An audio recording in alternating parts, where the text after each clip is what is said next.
पुणे में राष्ट्रवादी के दोनों गुटों की आज अहम बैठक हुई। सुनील टिंगरे ने कहा कि एक ही प्रभाग से दोनों गुटों के उम्मीदवारों ने नामांकन भरा है। अब जिसकी जीतने की संभावना ज्यादा होगी उसी को मैदान में उतारा जाएगा।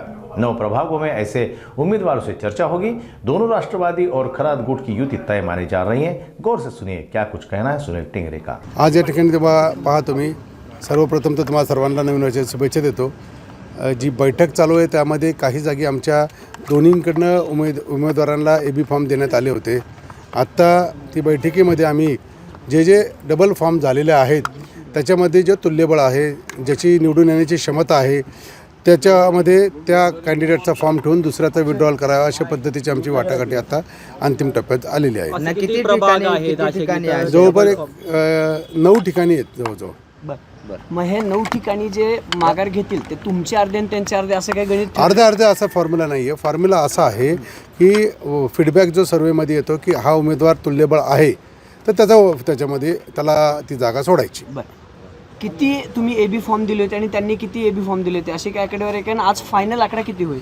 जवळपास आम्ही 125च्या आसपास आम्ही त्या ठिकाणी एबी फॉर्म दिले। त्यांच्याकडनंही 35-1च्या आसपास त्यांनी पण एबी फॉर्म दिले होते। म्हणजे पुणे महानगरपालिकेमध्ये दोन्ही राष्ट्रवादीचे मिळून 165च उमेदवार असणार आहेत। दोन्ही राष्ट्रवादी काँग्रेस मिळून 100 आणि RPI खरात गट मिळून 165 उमेदवार राहणार आहेत। बंडखोरी होणार नाही, कुठेही बंडखोरी होणार नाही। मोहरांनी काल सांगितले की अजित पवार पालकमंत्री आहेत, गुन्हेगारीवर बोलतात, पण अंधेकरांच्या घरात तिकीट दिलं, त्यांचं काही माघारी वगैरे असं काही ठरलंय की कंटिन्यू करतात? 3 गुन्हेगार आहेत असं त्यांचं म्हणणं आहे की पूर्वेपासून दक्षिणेपर्यंत तुमचे उमेदवारांची लिस्ट पाहिली तर कायदा व सुरक्षेचा प्रश्न सारखा सांगतात दादा निर्माण होतो, हे होतं, गुन्हेगारी वाढते आणि दादाचे असं गुन्हे आणि आम्ही विकास त्यावरती आता एक तर लक्षात घ्या, हे जे उमेदवार आहेत ते बऱ्यापैकी आपले RPI सचिन खरात गटातनं त्यांनी दिलेलं आहे। त्यांच्याबरोबर दादांची चर्चा चालू आहे। अंतिम निर्णय ते घेतील। आता उमेदवार तर घड्याळावर लढणार आहेत ना, घड्याळ चिन्हावर लढतायत ना सगळे गुन्हेगार हे।